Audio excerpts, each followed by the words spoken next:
여러분, 이 세상을 살면서 어떨 때 기쁨을 느끼십니까? 학생들은 시험에서 성적이 오르면 기쁨을 느낄 것입니다. 회사를 경영하는 분들은 새로운 기술을 개발하고 상품이 잘 팔리고 매출이 증대하면 기쁨을 느낄 것입니다. 운동선수들은 경기에서 좋은 점수를 받고 우승하면 기쁨을 느낄 것입니다. 오랫동안 질병으로 시달리며 고통당하는 분들은 치유받고 회복될 때 기쁨을 느낄 것입니다. 오늘 성경은 우리에게 지상 최고의 기쁨을 소개하고 있습니다. 그것은 바로 예배자의 기쁨입니다. 주의 전에 나아가는 기쁨이요 주님과 교제하는 기쁨입니다. 복음성가 가사에도 나오죠. 주께와 엎드려 경배드립니다. 주 계신 곳에 기쁨 가득 무엇과도 누구와도 바꿀 수 없네 예배 드림이 기쁨 됩니다. 그럽니다. 예배를 드리는 것이 이토록 기쁨이 되는 이유가 무엇일까요? 도대체 예배가 무엇이기에 시인은 이토록 영혼이 쇠약할 정도로 여호와의 궁정을 사모하고 있을까요? 예배를 드리는 것이 왜 그렇게 기쁜지 시인의 고백을 들으며 함께 은혜를 받고자 합니다. 하나님께 예배 드리는 것이 왜 기쁜 일입니까? 첫째로 하나님께서 쉼을 주시기 때문입니다. 3절에 보면 나의 왕 나의 하나님 만군의 여호와여 주의 제단에서 참새도 제 집을 얻고 제비도 새끼둘 보금자리를 얻었나이다 그러는데 갑자기 왜 참새일까요? 시인은 성전 처마에 살던 새들을 연상했을 수도 있습니다. 하나님은 작은 생물들에게도 자비를 베푸시는 은혜의 하나님이십니다.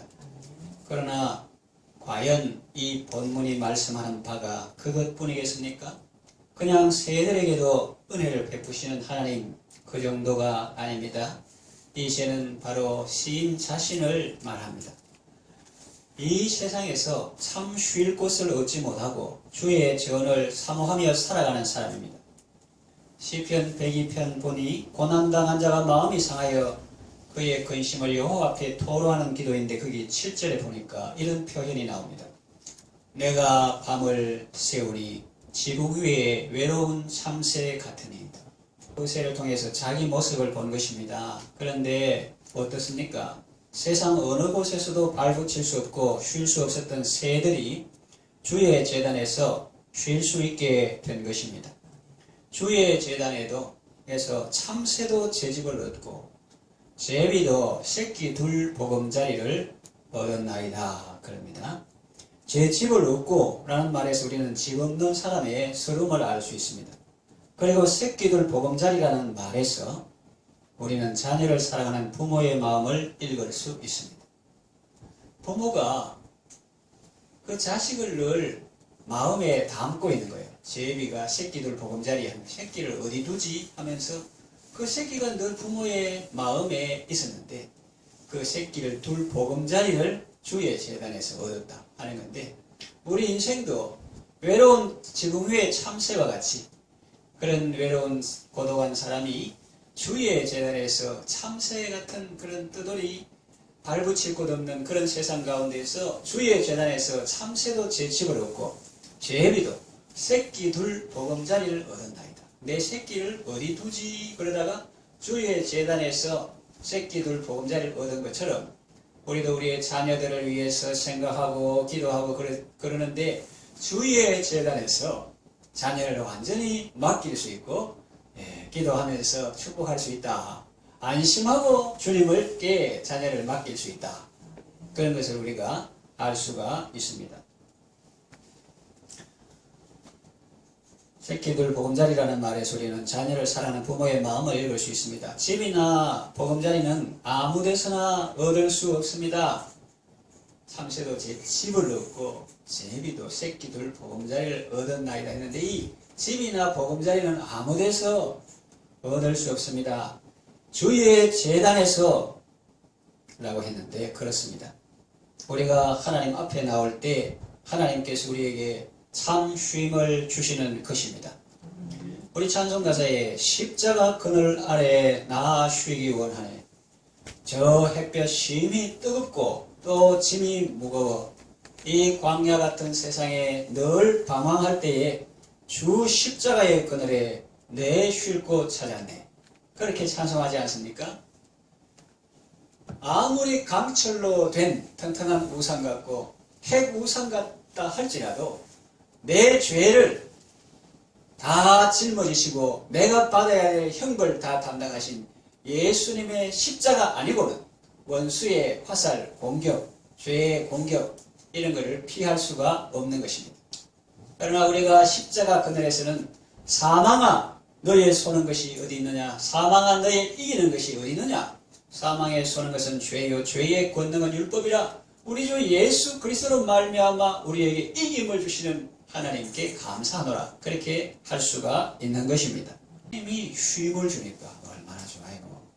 그래서 시인은 노래합니다. 만군의 여호와여 주의 장막이 어찌 그리 사랑스러운지요. 내 영혼이 여호와의 궁정을 사모하며 쇠하며 내 마음과 육체가 살아계시는 하나님께 부르짖나이다. 그러죠. 여러분 아무리 회사 건물이 크고 화려하다 해도 나를 받아주지 않고 용납해 주지 않고 쫓아내는 회사라면 그것이 사랑스럽다고 하겠습니까? 그것을 사모하겠습니까? 두 번 다시 돌아보지 않겠죠. 주의 장막에는 나를 받아주시고 환영해 주시는 주님이 계십니다. 그러니 그 장막이 어찌 사랑스럽지 않겠습니까? 어찌 나의 영혼이 그 만남의 장소를 사모하지 않을 수 있겠습니까? 달려가기만 하는데도 벌써부터 입이 귀에 걸리지 않겠습니까? 주의 집에 사는 자들은 복이 있나니 그들이 항상 주를 찬송하리이다 그랬어요. 주의 집에 사는 자들은 어떤 사람입니까? 집에도 안 돌아가고 교회에서 숙식하는 사람을 말하는 것이 아닙니다.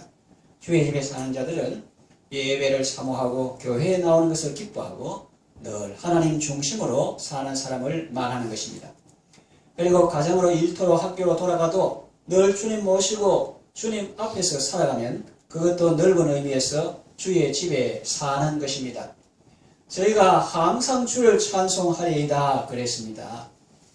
사람이 사랑받으면 노래가 나옵니다. 늘 남의 집에 살면서 구박당하고 불편하게 사는 사람이 제 집을 얻고 새끼들 보금자리까지 얻었는데 어찌 노래가 나오지 않겠습니까? 아둘람 굴에 있던 다윗을 찾아왔던 600명은 얼마나 기뻤을까요? 아기 하나님께서 기뻐하시는 차세대 지도자가 여기 있다 하면서 얼마나 기뻤을까요? 얼마나 든든하고 위로가 되었을까요? 사울 치하에서 빚지고 마음이 원통하고 힘들었는데 비록 아둘람 굴이지만 거기 가서 다윗이 있으니 함께 뜻을 같이 하는 사람도 있고 그래서 좋았겠죠. 그런데 제가 지금 말씀드리고자 하는 것은 다윗보다 더 탁월한 구주 앞에 나온 성도의 기쁨은 얼마나 더하겠습니까? 예배드림이 기쁜 이유는 주님이 쉼을 주시기 때문입니다. 주님 안에서 참된 안식을 누리는 여러분 되시기를 바랍니다. 두 번째, 예배드리는 것이 기쁜 이유는 하나님께서 힘을 주시기 때문입니다. 5절에 주께 힘을 얻고 그 마음에 시온의 대로가 있는 자는 복이 있나이다 그랬고 7절에 그들은 힘을 얻고 더더욱 나아가 시온에서 하나님 앞에 각기 나타나리이다 그럽니다. 예배 드릴 때 하나님께서 힘을 주십니다. 기도할 때 하나님께서 힘을 주십니다. 주님께 가까이 할 때 주님께서 육신적으로 의학적으로 이렇게 강건하게 하시는 경우도 있고 말씀을 통해서 성령을 통해서 깨닫게 하심으로 미래에 대한 사물에 대한 선명한 해석 이런 걸 통해서 힘을 주시기도 합니다. 다 죽어가는 사람이라도 시온의 대로를 달려가 주님 앞에 고하면 주께서 힘을 주시고 은혜를 주십니다. 아직 대로가 없고 소로만 있거나 아예 길이 막혀 있는 사람이 있어요. 해야 되겠다 근데 길이 없어. 그런 사람은 주님께 나아가는 대로를 만드시기 바랍니다. 늘 기도의 상황 가운데 그리고 기도해야 되겠다 하면 바로 은혜 보좌 앞으로 나아갈 수 있는 그런 마음에 시온의 대로가 있고 주께 힘을 얻는 자가 복이 있다 했어요. 안 가본 지 오래돼가지고 길이 다 막히고 풀라고 그래가지고 어디 가야 될지 모르고 이건 참 곤란하다는 거죠. 언제든지 나아갈 수 있고 곧바로 나아갈 수 있는 직통 대로를 만드시기 바랍니다. 청와대 대통령과 하트라인이 있다면 사람들이 하트라인은 이 바로 직통하는 그 전화를 말합니다. 하트라인이 있다면 사람들이 그걸 대단하게 보지 않겠습니까? 혹은 뭐 미국의 대통령 누구든지 간에 그 사람하고 직통하는 전화가 있다면 사람들이 그를 몇 달이 거쳐서 가는 게 아니고 직통하는 전화가 있다면 사람들이 그를 대단하게 보지 않겠습니까? 그것도 대단하지만은 그보다 더 대단한 사람은 그 마음에 하나님께 나아가는 시온의 대로가 있는 사람입니다. 주님께 하려면 주님께서 다 해결해 주십니다. 눈물 골짜기로 지나갈 때 그곳에 많은 샘이 있을 것이라고. 이거는 제가 하는 말이지만 이게 다 본문에 나오는 말이에요.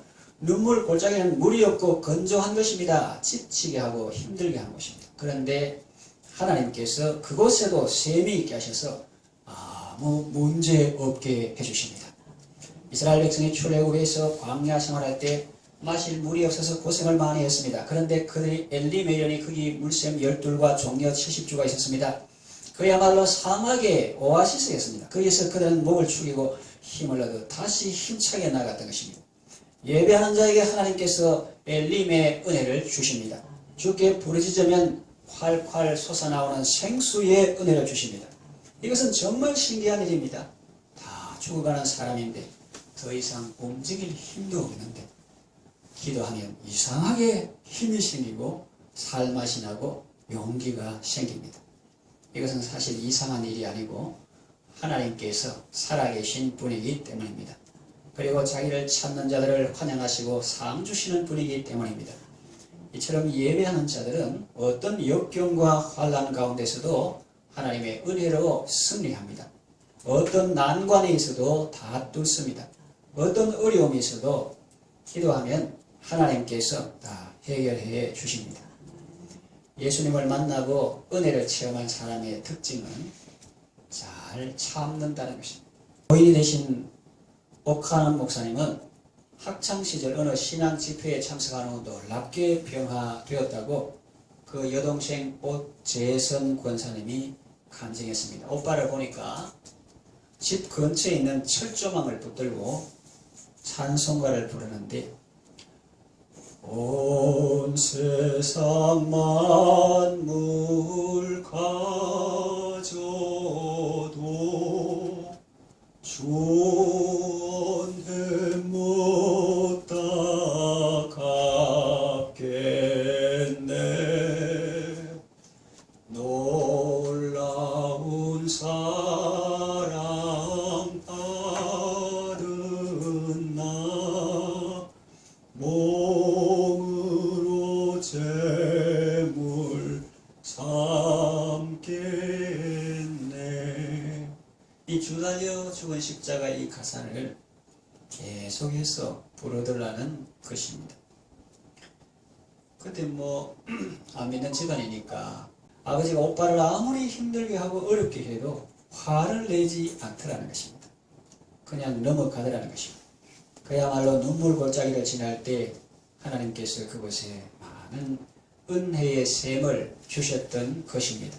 이렇게 샘의 은혜도 있고 또 이른 비의 은혜도 있습니다. 6절에 이른 비가 복을 채워줍니다.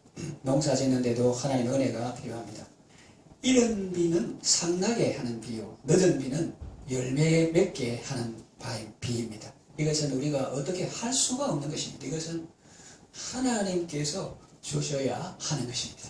그런데 우리가 기도하고 순종하면 하나님께서 그 비를 시후에, 시기와 절후에 적절하게 내려주십니다. 그러면 그의 농사는 풍년이 되는 것입니다. 그러나 아무리 좋은 땅을 가지고 있고 씨를 많이 뿌렸다 할지라도 하늘이 도와주지 않으면 그의 농사는 흉년이 되는 것입니다. 그렇기 때문에 하나님의 은혜가 중요한 것입니다. 우리가 예배하는 것은 이 주님 앞에 나아가는 것입니다. 그러니 주님께 예배하는 것이 어찌 기쁘지 않겠습니까? 주께서 은혜 주시면 풍성한 열매 거두게 될 줄로 믿습니다.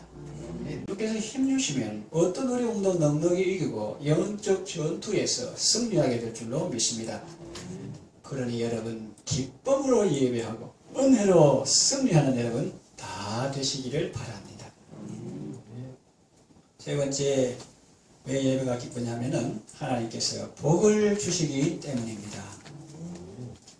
10절에서 11절 말씀 보면 주의 궁정에서의 한 날이 다른 곳에서 첫날보다 나은즉 악인의 장막에 사는 것보다 내 하나님의 성전 문지기를 이루는 것이 좋사오니 여호와 하나님은 해와 방패시라. 여호와께서 은혜와 영화를 주시며 정직하게 행하는 자에게 좋은 것을 아끼지 아니하실 것입니다. 만군의 여호와의 주께 의지하는 자는 복이 있나이다 했어요. 하나님은 만복의 근원이십니다. 그러니 우리가 복되신 주님 앞에 나아가는 것이 어찌하니 기쁘겠습니까? 복 있는 사람은 만복의 근원이신 하나님을 가까이 하는 사람입니다. 구약시대 아삽이라는 사람은 하나님을 가까이 함이 내게 복이라고 노래했습니다. 하나님께 나아가 예배하고 기도할 때 하나님께서 쉼을 주시고 힘을 주시는 것도 복이지만은 주님과 만나고 주님과 교제하는 그 자체가 벌써 복인 줄로 믿으시기 바랍니다. 10절에 주의 궁정에서 한 날이 다른 곳에서의 첫날보다 낫다고 고백합니다. 정말 사랑하는 사람이 있다면 진심으로 고백해 보십시오. 집에 가셔서 남편에게 이렇게 말해 보십시오. 또 아내에게 이렇게 말해 보십시오. 나 당신과 함께하는 시간이 다른 사람과 첫날 사는 것보다 더 소중해. 그러면 그가 감동받을 것입니다. 좋은 점수를 받을 것입니다. 오글거리고서 못하겠다고요? 예, 사람에게는 못하더라도 하나님께는 꼭 하시기 바랍니다. 어떻게 해요? 행동으로 신앙을 고백하는 것입니다. 말도 말이지만 행동으로.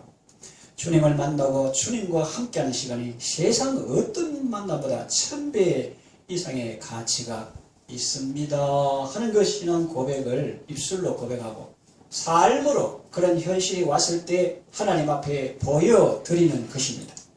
예배를 사모하고 예배 시간에 안 빠지는 것입니다. 그리고 자기 개인의 경건 시간, 하나님 앞에 말씀 묵상하고 기도하는 시간, 그거를 정말로 소중히 여기는 것입니다. 기도하는 시간을 정하고 매일 기도하는 것입니다. 그러면 주님께서 기뻐하시고 더욱 큰 은혜를 주실 줄로 믿습니다. 그래서 하나님은 피조물 중에 해와 같이 하나님은 피조물은 아닌데 우리에게 모든 좋은 것의 원천이 되시고 은혜로 은혜를 주시기 때문에 공급해 주시기 때문에 해요. 또 해야 되는 것을 막아주실 때는 방패라고 했습니다. 여호와께서 은혜와 영화를 주시며 정직하게 행하는 자에게 좋은 것을 아끼지 아니하실 것이기 때문이라고 말합니다. 여호와를 찾는 자는 모든 좋은 것에 부족함이 없을 줄로 믿습니다. 12절은 만군의 여호와여 주께 의지하는 자는 복이 있나이다. 만복의 근원이신 하나님을 만나고 그분이 복을 주시는데 어찌 예배드림이 기쁘지 않겠습니까? 예배의 삶을 통해서 세상 사람보다 1000배 이상 가치 있는 삶을 누리는 여러분 되시기를 바랍니다. 이 말씀을 정리하며 마칩니다. 예배는 아무나 드릴 수 있는 것이 아닙니다. 예배는 구원받은 성도의 특권입니다. 성도는 예배를 통해서 쉼을 얻고 힘을 얻고 복을 받습니다. 그러므로 주님을 만나고 주님께 경배하는 예배는 성도에게 최고의 기쁨이 되는 것입니다. 여러분의 삶에 예배의 기쁨이 가득하기를 바랍니다. 언제나 주의 장막을 사모하고 주님 만나기를 기뻐하며 주님 안에서 승리하는 삶을 살아가시기를 바랍니다.